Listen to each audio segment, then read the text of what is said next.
The new emperor is ungrateful, actually planning to depose me, his first wife, and marry my concubine-born sister as empress. Given a second chance at life, I immediately broke off my engagement to him and supported another prince to take the throne. He didn't understand, asking me with bloodshot eyes, on what grounds. I raised my hand and slapped him. Your throne was secured entirely by my family. You tell me on what grounds. I was the crown prince's childhood sweetheart and first wife, as well as the greatest contributor to his ascension. But the first thing he did after ascending the throne was to banish me to the cold palace and marry my half-sister as empress. On the night of the empress's coronation, Pei Ming appeared holding Jiang Shu's hand, brazenly putting on a show of mutual affection right in front of me. Back then, I was already gravely ill and bedridden. Why should I?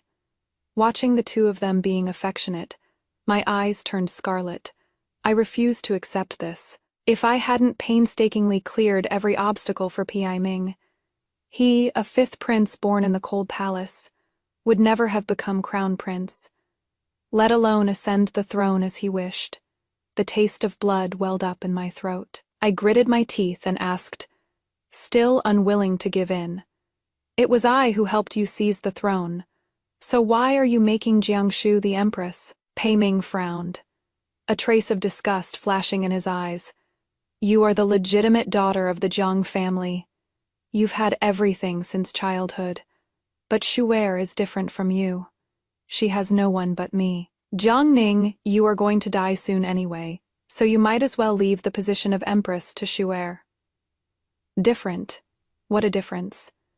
I sneered aloud, suddenly vomited a mouthful of blood, and plunged into darkness.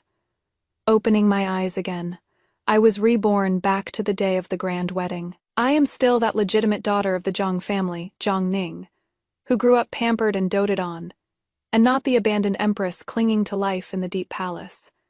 At this time, Pei Ming was just the crown prince. He hadn't yet been lifted onto the throne by the Jiang family. In my past life sick beyond cure, I couldn't bear the sudden betrayal by Pei Ming and my half-sister. I coughed up blood and died, not long after. After I died, my soul didn't vanish right away. Instead, it drifted through the palace, and I watched helplessly as Pei Ming, just a few days after my death, used a trumped-up charge to raid the Jiang family, who had long since given up real power and exiled the entire clan. Mom and Dad ended up dying miserably on the way to exile. Perhaps my resentment was hard to dispel. As my soul scattered, I returned to the Jiang manor before I was married. The auspicious hour has arrived, yet the crown prince, who was supposed to come fetch the bride, has still not appeared. The guests were buzzing with whispers, and the atmosphere became somewhat stiff for a moment. Dad didn't look too happy either, but he still made excuses for Pei Ming. His Highness the Crown Prince deals with a myriad of affairs every day.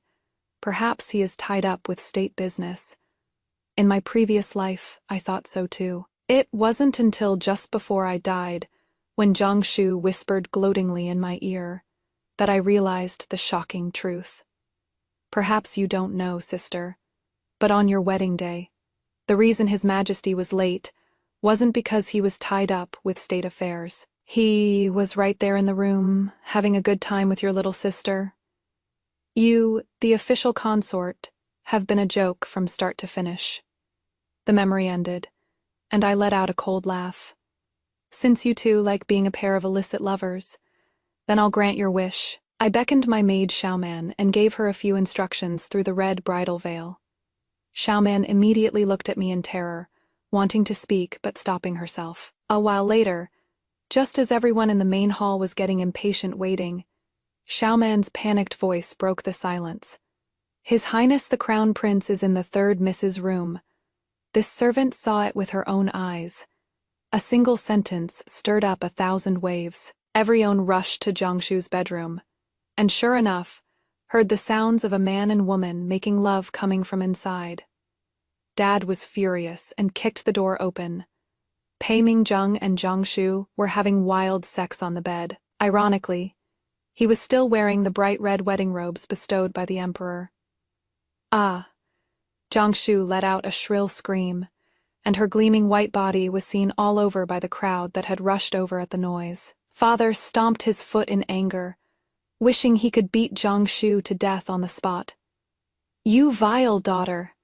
It is your sister's wedding, and you actually messed around with your brother-in-law.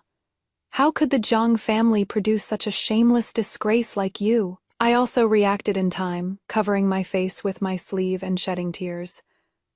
"Little sister, if you can't stand me, you could have just come at me directly. Doing this now, where does that leave our Jiang family's dignity?" The guests all started talking at once. They all said Jiangshu was shameless and unworthy of being a daughter of the Jiang family. Jiangshu had never faced such a huge scene before. Her eyes rolled back, and she fainted right on the spot. Seeing that most of the onlookers were important court officials, Pei Ming steeled himself, decisively slapped himself twice in the face, then rushed to me crying out his innocence. "Aning, listen to me explain. It is not what you saw. It was her." Pei Ming raised his hand to point at Jiangshu. His expression twisted. "It was all your little sister seducing me. She was the one who spiked my food. That is the only reason I ended up like this." I looked at Pei Ming with a face full of shock, feeling that he was truly shameless to the extreme. Clearly the two of them were having a secret affair, yet now that everything had come to light, it had somehow turned into Jiangshu seducing him. If Jiangshu woke up and heard these words from Pei Ming, would she pass out from anger all over again? After all, he was still the crown prince. As for Pei Ming, Dad ultimately suppressed his rage and didn't lash out on the spot. It was just that this wedding banquet could not continue no matter what. After dismissing everyone, Dad asked me what I planned to do. I said, articulating every word, "I want to break off the engagement." "Have you thought this through?" Dad sighed helplessly. I nodded, took off the phoenix crown symbolizing my status as the crown princess, and bowed deeply to Father. No one knows a daughter like her father. Seeing that I was determined, Father didn't try to stop me anymore. I gave a faint smile, stepped out of Jiangshu's room, leaving behind an ashen-faced Fu Ming and the clamoring guests, and headed straight for the palace. News traveled fast. Even the emperor knew about the ugly incident involving the crown prince at the wedding banquet.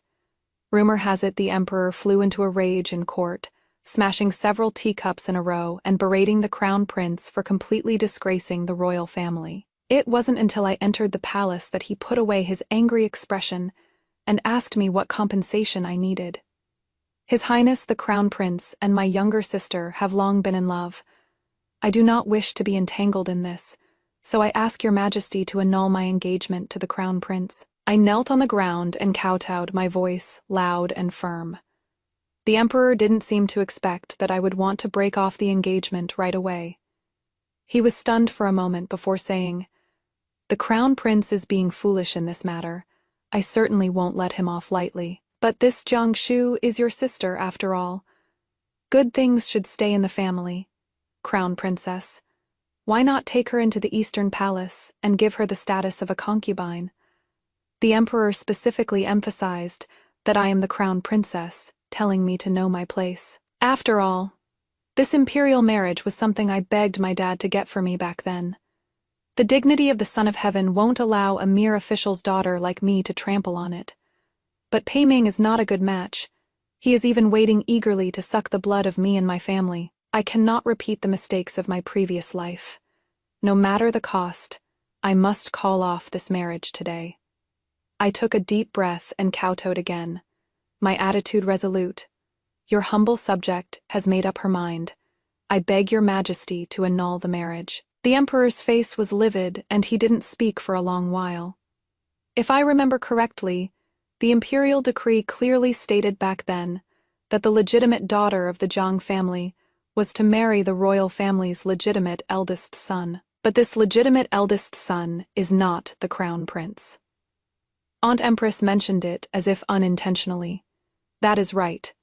The true legitimate eldest son is not Pei Ming, but rather the first prince Pei Yin, now His Highness Prince Shen, born to the late empress who slit her throat and died back then.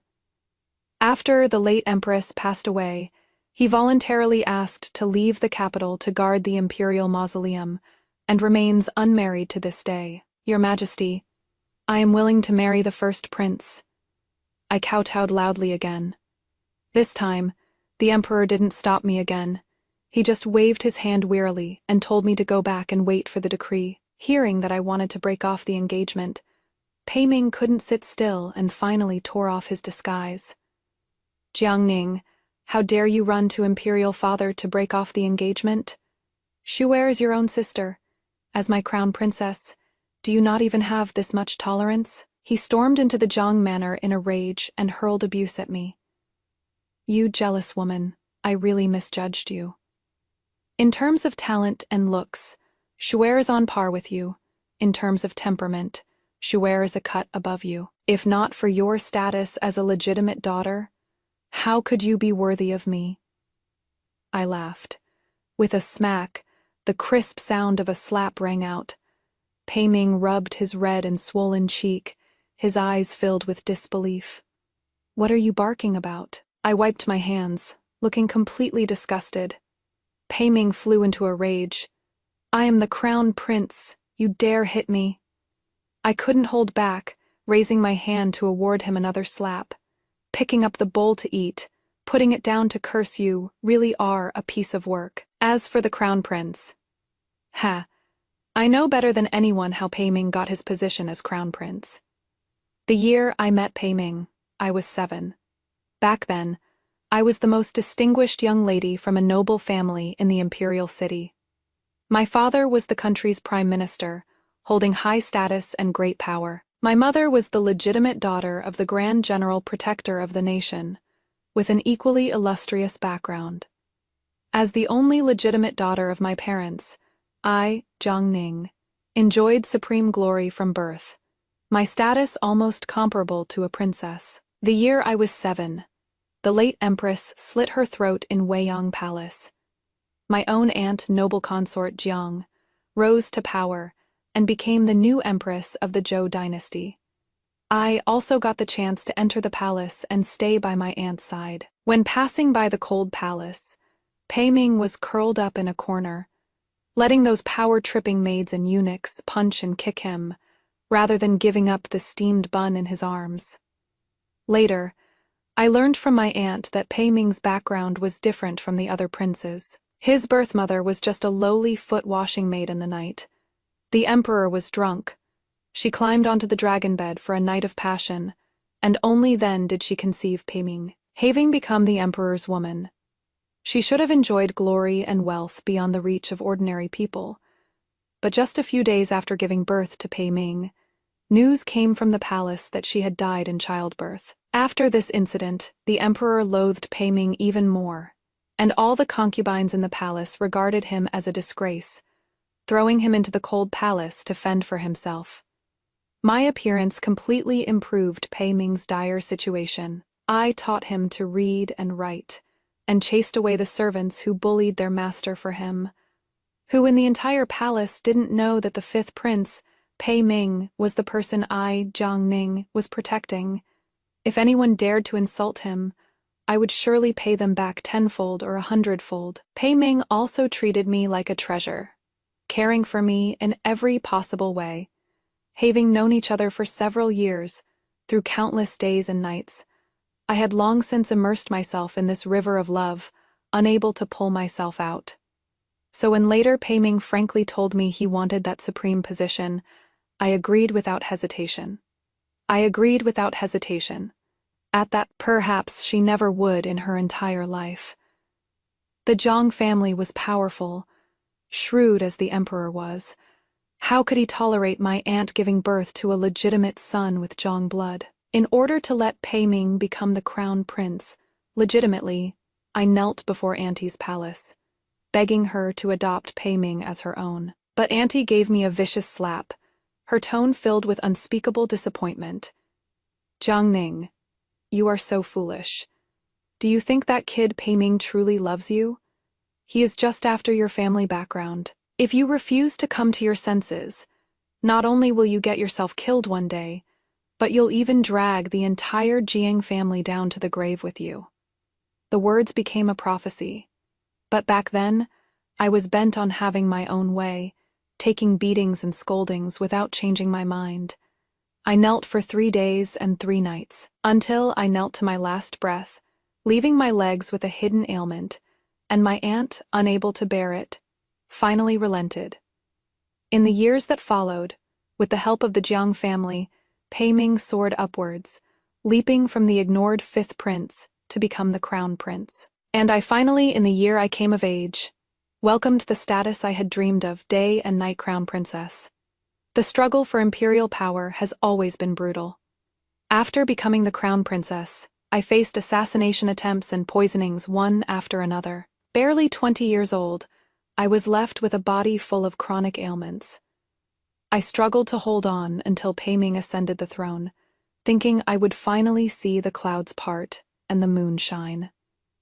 I didn't expect that in the end, I would cause my clan to be displaced, and my parents to meet a tragic end. Fortunately, in this life, it is not too late for anything. The day the imperial decree was issued, the whole capital exploded in an uproar.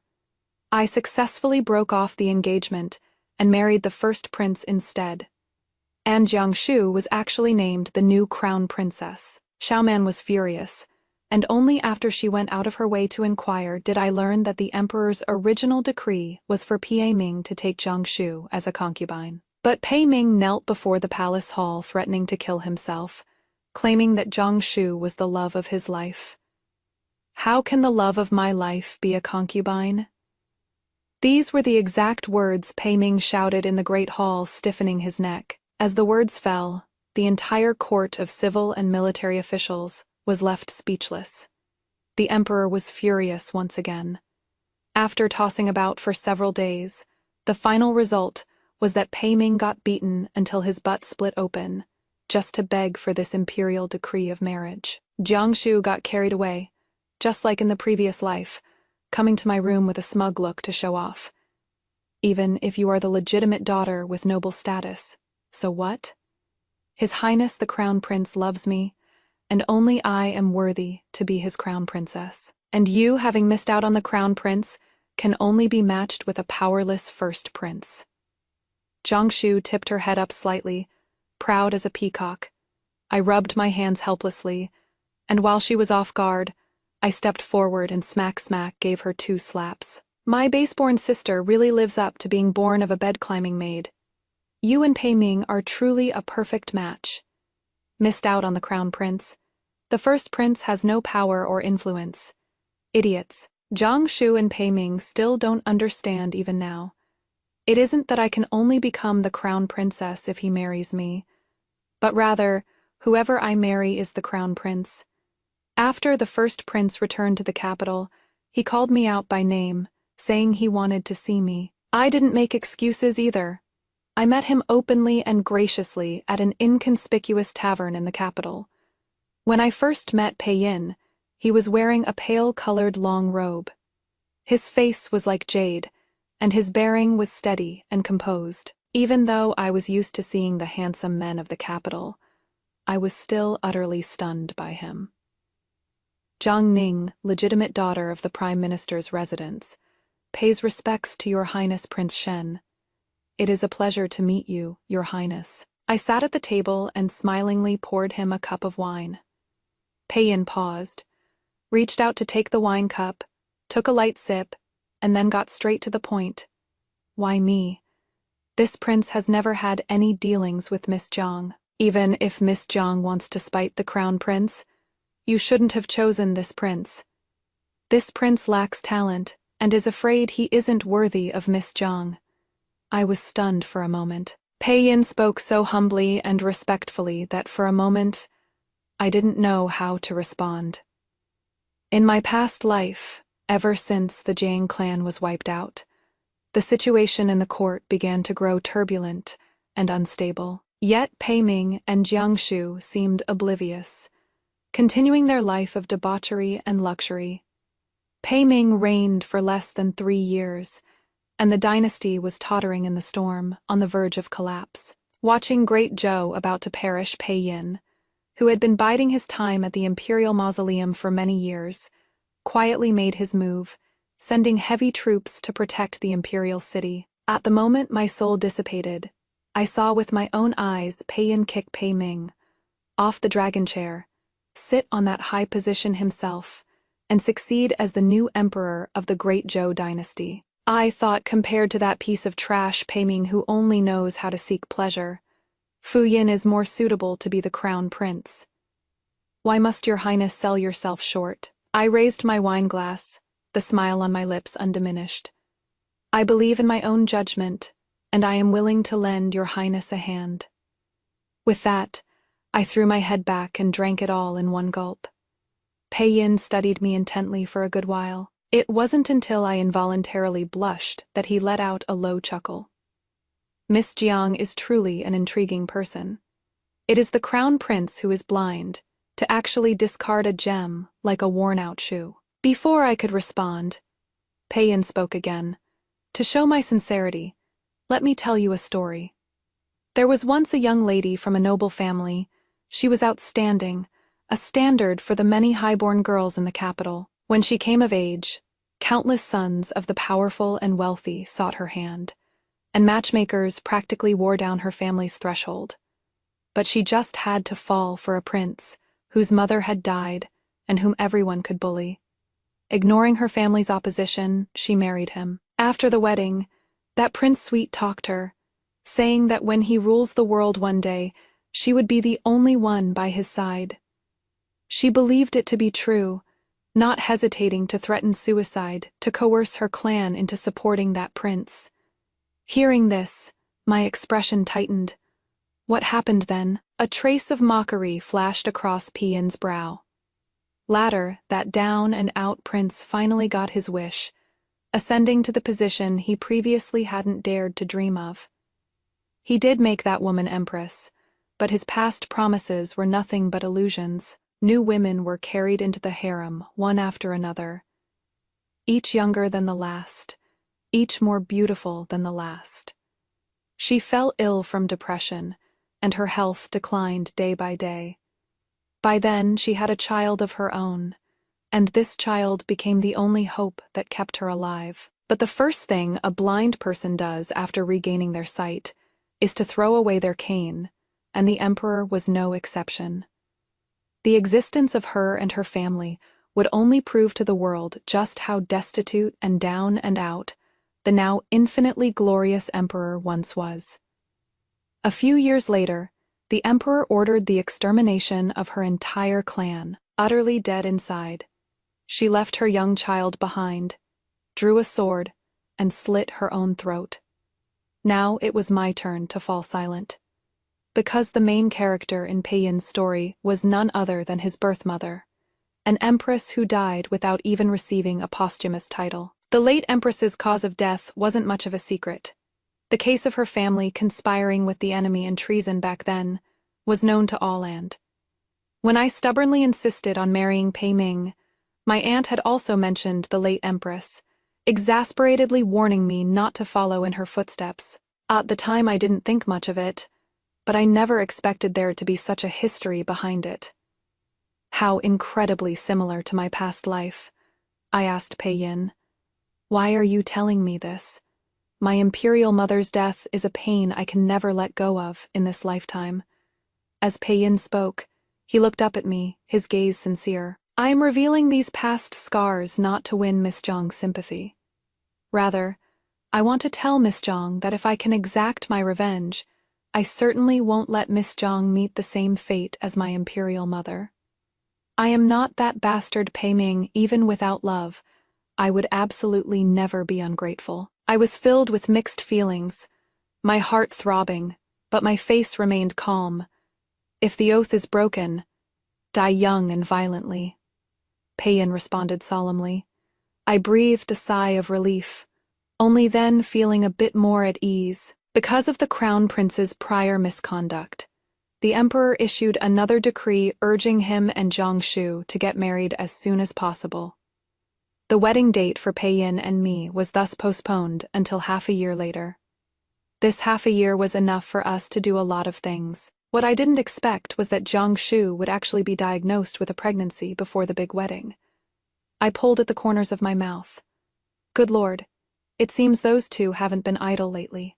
Otherwise, how could they have made a baby so quickly? This is just great. Their reputations were already rotten to the core, and now they stink to high heaven. When Mom and Dad heard the news, they were so angry they couldn't swallow a bite for several meals in a row. Jiangshu, however, was smug, believing the imperial heir in her belly was a trump card gifted by heaven, a major weapon for vying for favor. It would be one thing if she just acted up on normal days, but she actually ran in front of Mother, clamoring for Mother to recognize her as a legitimate daughter and add to her dowry. She even shamelessly boasted that if we didn't satisfy her, once she becomes empress in the future, she'd definitely make our whole family pay spouting such nonsense. Even my naturally gentle mother couldn't hold back this time. She directly ordered Jiangshu to be locked in the woodshed, forbidden from taking a single step outside before she gets married. She wants to court death herself, and there is no stopping her. Seizing this chance, I suggested to Father that we strike Jiangshu's name from the family tree. Father hesitated for a long while, ultimately unable to make up his mind. I didn't rush to urge him either, knowing when to quit while I was ahead. The ties between noble clans have always been deeply intertwined. Pull one hair and the whole body moves, for the sake of the other sisters in the clan still waiting in their boudoirs, and for my sake as the legitimate daughter. Father wouldn't refuse my request. A few days later, the crown princess was married off from the Jiang residence, in front of the many high officials and nobles of the capital, as well as Pei Ming. Father announced he was severing father-daughter ties with Jiangshu, and that the Jiang family would henceforth have nothing to do with the crown princess. Pei Ming's face instantly became ugly to the extreme. Jiangshu was dumbfounded too. She abruptly ripped off the veil, pointed at me, and yelled, "It was you! You did this, Jiangning! You bitch! You are just jealous that I am favored by the crown prince. Enough!" Pei Ming suddenly shouted angrily. Jiangshu was startled and immediately put on a different face, her eyes brimming with tears. Pei Ming warned her in a nasty tone, "If you keep making a scene, you can get the hell back to the Eastern Palace yourself." With that, he flung his sleeves and left, leaving Jiangshu alone to face the whispers of the entire hall. Jiangshu gritted her teeth with hatred, but outwardly she dared not defy Pei Ming, so she could only lower her veil again and follow behind him in humiliation. Watching the bridal sedan chair that seemed to be fleeing in panic, I curled my lips and smiled. No wonder Pei Ming lost his composure. He originally figured that one stroke couldn't write two Jiang characters. Even if he couldn't marry me, there was still Jiangshu. As long as Jiangshu is the crown princess, the Jiang family has to be tied to the same boat as the crown prince. I am suddenly curious, without the identity of a Jiang family daughter, whether Jiangshu could still be the true love Pei Ming speaks of. After completely drawing a clear line, Pei Ming's days in the royal court also became harder and harder. After all, his background is the same as Jiangshu's. It really can't be considered glorious. Most of the old ministers in the court are pedantic old foxes. How could a prince with an unknown birth mother, who relied on a woman to rise to power, become the crown prince? In the past, there was still father and the Jiang family retainers to shield him from trouble. But this time, Pei Ming finally realized with a start that he had no one left to rely on in the court. To hold onto his power, Pei Ming actually set his sights on me again. I refused to see him, so he ordered someone to send me a letter. "Jiang Ning, over these past days I've finally realized that you are in my heart. Even though I can't give you the position of crown princess right now, I am still keeping the position of secondary consort for you. Just admit it, you still love me." There wasn't much content, just a few words, yet reading them left me baffled. He really has some nerve. I immediately sent the letter back to the Eastern Palace unopened, and I specifically instructed that it must be delivered right into the crown princess's hands. With Jiangshu's temperament, she won't just sit there and wait for her doom. "Me dear sister, Make sure you don't let me down. Sure enough, that night at the Eastern Palace, the most intense argument ever broke out between Jiangshu and Pei Ming. According to the maids serving that night, Jiangshu cursed Pei Ming out for being half-hearted, marrying her one moment and pining after me, his old flame. The next, Pei Ming didn't back down either, furiously scolding Jiangshu for being jealous and having none of the demeanor of a crown princess. By the end of the argument, Jiangshu was confined to her quarters, and she even nearly had a miscarriage. Xiaoman was grinning from ear to ear when she heard the news. But I wasn't surprised in the slightest. Pei Ming is essentially just a profit-seeking piece of scum. How could someone like that possibly view his wife as his true love? Jiangshu being with him is just a case of birds of a feather flocking together. At best, having bet on the wrong horse. I imagine Jiangshu must be burning with anxiety right now. But I didn't expect that, in order to deal with me, she would actually sacrifice her biggest bargaining chip. 3 days later, a banquet was held in the palace. When the drinking was at its peak and everyone was merry, Jiangshu secretly slipped me a note, asking to meet me in the imperial garden. I readily agreed to go seeing Jiangshu again. She stuck out her not yet showing pregnant belly, eyes surging with hatred. "Jiangning, you can't beat me. I am the crown princess, the future empress." As soon as the words fell, she suddenly fell backward, her body smashing hard onto a sharp rock, blood pouring straight down from between her legs. "Help.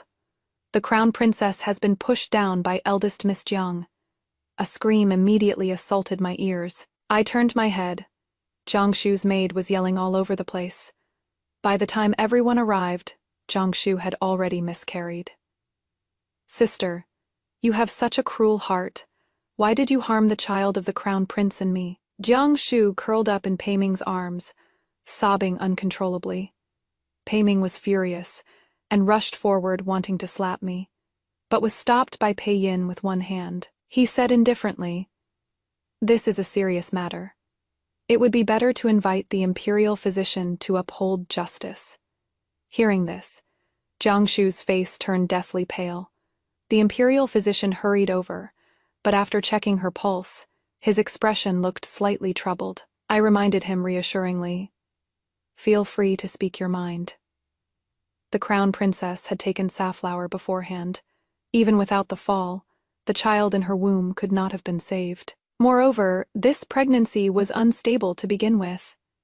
The imperial physician raised his eyes to peek at Pei Ming, his voice gradually fading, not daring to say any more. But the truth had already come to light.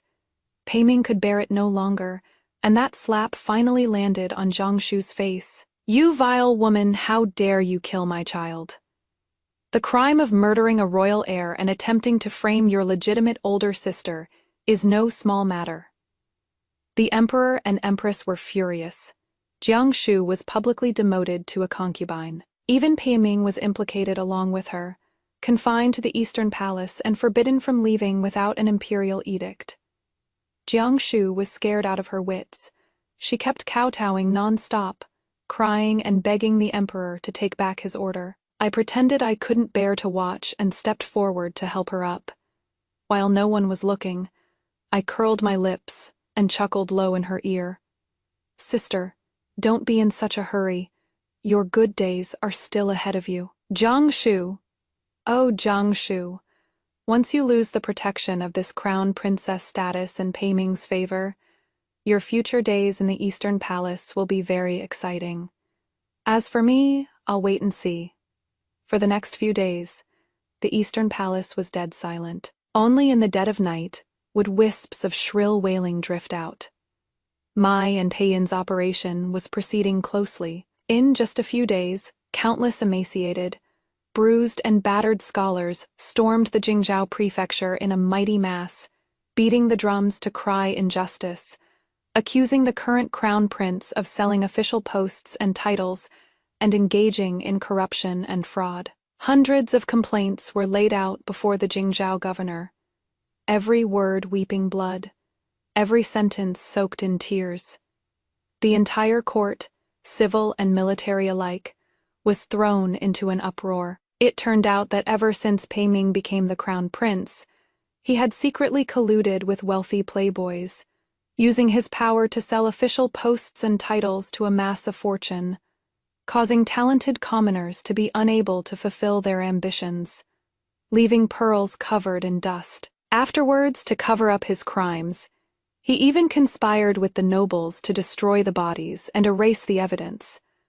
Over a few years, the victims numbered over 1,000. Led by my father, the ministers submitted petitions one after another, asking the emperor to depose Peiming from his position as crown prince. Powerless and at the end of his rope, Peiming had no chance of making a comeback. The entire imperial city was dead silent, like the calm before a storm, just waiting for the emperor to issue the decree and appoint a new heir.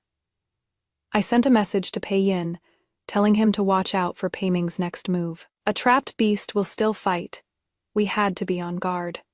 But I didn't expect Peiming to move this fast. The moment the decree deposing him arrived, Peiming killed the messenger eunuch with one slash and led his personal guards killing their way right into the palace. Pools of blood covered the ground, looking like a living hell. When Peyin and I arrived, he was standing on the high platform, holding a sword in his left hand against the emperor. Peiming stared at me obsessively, the madness in his eyes about to spill over. I took 2 steps back, forcing down the nausea rising in my chest, and my eyes landed on Jiangshu. It had been barely a month, yet she, once so high and mighty, had now become a completely different person. Disheveled hair and a grimy face, a haggard appearance, with bloody whip marks covering the entire body.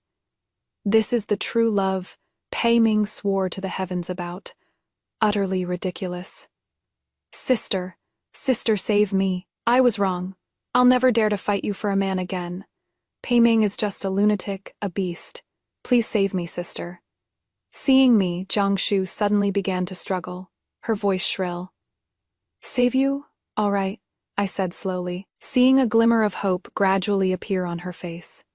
I smiled with satisfaction, then ruthlessly shattered it. I'll save you and send you to your release right now. You and Peiming can go down to the underworld together to atone for your sins. As soon as the words fell, countless gold-armored cavalry suddenly emerged from all around, completely surrounding Peiming and her. It was the royal guard under Prince Shen's command. Seize them. At Peyin's command, the heavily outnumbered Peiming was soon captured. The emperor, still shaken after being saved, hid behind Peyin, his eyes full of relief. The rebellion failed, and Peiming and Jiangshu were thrown into the death dungeon together. As heroes who quelled the rebellion, the right to decide how to deal with these two fell into my and Peyin's hands. When I visited the two of them in the death row, Peiming was grabbing Jiangshu by the neck and hurling insults at her. You bitch, if it weren't for you. How could I have ended up like this? I sneered, turned my head and ordered the jailers to pull the two apart, and quietly handed Jiangshu a dagger. At this point, I think Jiangshu will make a choice. The next day, news of the deposed Crown Prince Peiming's death came out of the death row, and the murderer was none other than the former Crown Princess Jiangshu. Taking advantage of the night, while Peiming was sound asleep, she gripped that dagger tightly without hesitation and stabbed it deep into Peiming's heart, killed with a single slash. I've avenged most of the family vengeance from my past life. Only Jiangshu remains. For the sake of our blood ties, I spared Jiangshu's life. But if you do wrong, you always have to pay the price. I still kept her locked in the death cell, keeping Peiming's corpse company day and night. What awaits her for the rest of her life will be endless imprisonment and torture. After Peiming died, the emperor suddenly fell seriously ill. I asked my aunt and found out that on that day, in order to leave himself a way out, Peiming actually fed the emperor poison. Even though he was treated in time afterwards, his constitution was ultimately damaged. The emperor also knew his days were numbered, and he valued and relied on Peyin even more. One afternoon, Pei Yin suddenly came to find me and asked if I wanted to go with him to settle years of grudges, so I followed him into the palace and arrived at when we arrived. The bedchamber was empty. We could only faintly hear bursts of coughing coming from the bed. Cough, cough, water. Pei Yin walked over to the bedside, meekly picked up the water bowl from the table, and fed the emperor sip by sip. Cough, cough. These damn slaves. How dare they neglect us like this? When we recover, we'll have these negligent slaves dragged out one by one to be beaten to death, sliced to pieces. Cough, cough. The emperor struggled to lift his arm, his face flushed bright red. This was the first time I had seen the high and mighty Son of Heaven so wretched and fragile. They haven't served Father Emperor for just one day, and Father Emperor already can't stand it. But when my Mother Empress was imprisoned by you in Weiyang Palace back then, going 3 whole days without a drop of water, did Father Emperor ever think about her safety? Pei Yin put down the bowl and said to himself. The emperor instantly choked up, frowning in displeasure. What? Are you blaming me for how I handled your mother back then? Your mother's clan colluded with the enemy in treason. The evidence was conclusive. For the sake of our past affection, I didn't strip her of her empress title. I merely put her under house arrest. It was she herself who couldn't get over it and sought death. Pei Yin interrupted with a cold sneer. Colluding with the enemy in treason. Conclusive evidence. It was Father Emperor who specifically ordered people to forge that evidence just to get rid of the Xia family. Wasn't it? My heart skipped a beat when I heard that.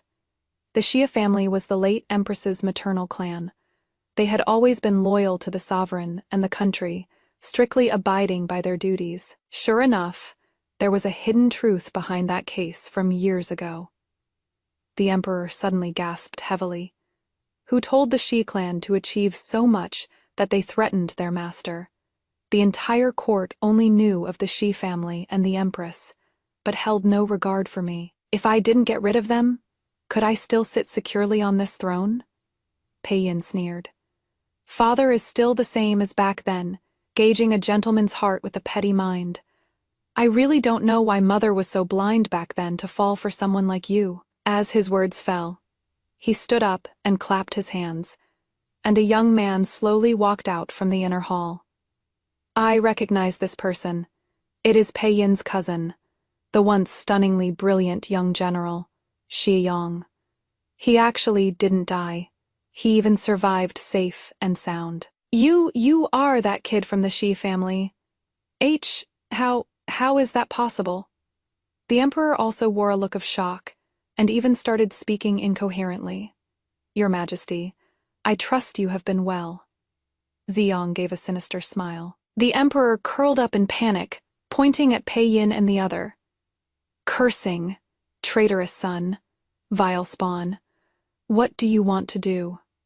What are you doing? Xi Yang curled the corners of his lips, pulled out the imperial seal and 3 edicts, placed them right in front of the emperor, and said mockingly, Stamp these 3 edicts, and I'll spare your life. The emperor said, trembling. You speak. First, an edict of exoneration. This will restore the reputation of the Xia family, the Manchu clan, who were wrongly accused and tragically killed by you. Second, the edict of self-condemnation. Proclaim to the world that you are fatuous and incompetent, that you wrongly blamed loyal ministers, and atone to the wronged souls of my Xia family and the people of the world. Third, the edict of abdication.